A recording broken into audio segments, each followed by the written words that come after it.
Want to speak real Danish from your first lesson? Sign up for your free lifetime account at danishclass101.com. Consistent hard work is one of the biggest factors that determine someone's success, and it's true for language learning too. While it's important to choose a course and study method that's right for you, at the end of the day, the results you see are a product of the effort you put in. However, the quantity of time spent studying a new language doesn't necessarily determine the quality of your study. Spending 3 hours a day watching movies doesn't help you learn much if you're not actively engaging with the language. In this video, we'll talk about how to actively engage your mind while studying. Number 1.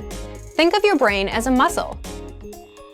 You might be familiar with the phrase, "feel the burn," or maybe "no pain, no gain." If you've been to your local gym recently, there's a chance you might have heard one of these phrases or seen something similar on a poster on a wall. In the world of sports and workouts, there's a common idea that the discomfort you feel when running, lifting weights, or doing some other physical activity is what brings results. The discomfort you feel is your muscles being pushed to their limit. It's the limit pushing that strengthens your muscles so that over time your performance increases. In the context of language learning, it's helpful to think of your brain as a muscle being trained. Just as we need to push against our physical limits when exercising, we also need to push our mental ones when learning a foreign language. Have you ever studied or practiced your target language in a way that left you tired or even exhausted? If so, you've experienced what it's like to push your brain out of its linguistic comfort zone. Number 2. Practice active listening. One of the easiest ways to push your language skills is to practice active listening. Active listening is when you listen to spoken language and do your best to understand what you hear. The best way to accomplish this is by using audio that you can't completely understand on the first listen. Preferably, you want to use audio that has subtitles or transcripts in your target language, for you to double-check your understanding after you listen to it. You can use movies, YouTube clips, or our lessons.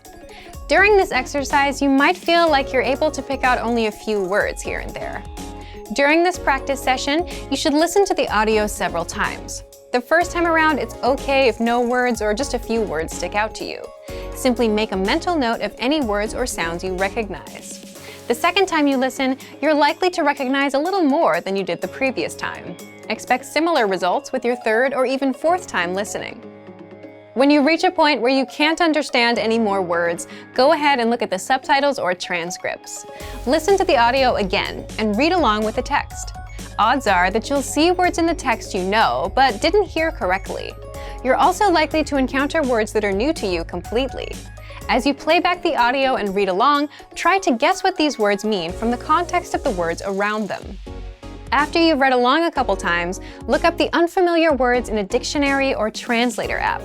This active listening exercise routine is a great way to increase your listening and comprehension skills, while picking up some new vocabulary along the way.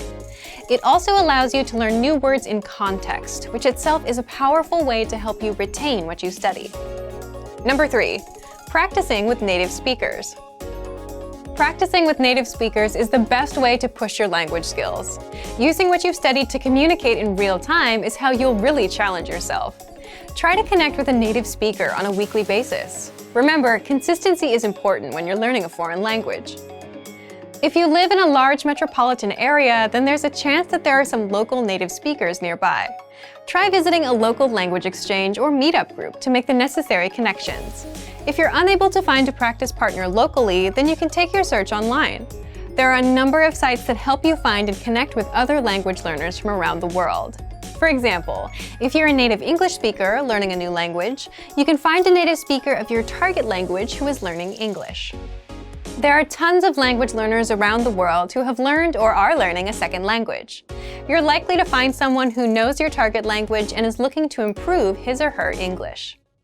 Learning a new language isn't always easy, but it's the discomfort that comes with pushing your ability in the language that produces results in your studies. Don't be afraid to step outside of your comfort zone. It's okay to move far outside of your native language. You'll expand your mind and your skills. Also remember that language learning is in every way a lot like an adventure. There will be fun times and times when it feels like you're swimming upstream. It's by keeping your head up through these ups and downs that you will experience the satisfaction that comes with learning a foreign language. Keep moving ahead. And for even more tips on how to engage better in your language learning, check out our complete language learning program. Sign up for your free lifetime account by clicking on the link in the description. Get tons of resources to have you speaking in your target language. And if you enjoyed these tips, hit the like button, share the video with anyone who's trying to learn a new language, and subscribe to our channel. We release new videos every week. I'll see you next time. Bye! Want to speed up your language learning? Take your very first lesson with us. You'll start speaking in minutes and master real conversations. Sign up for your free lifetime account. Just click the link in the description.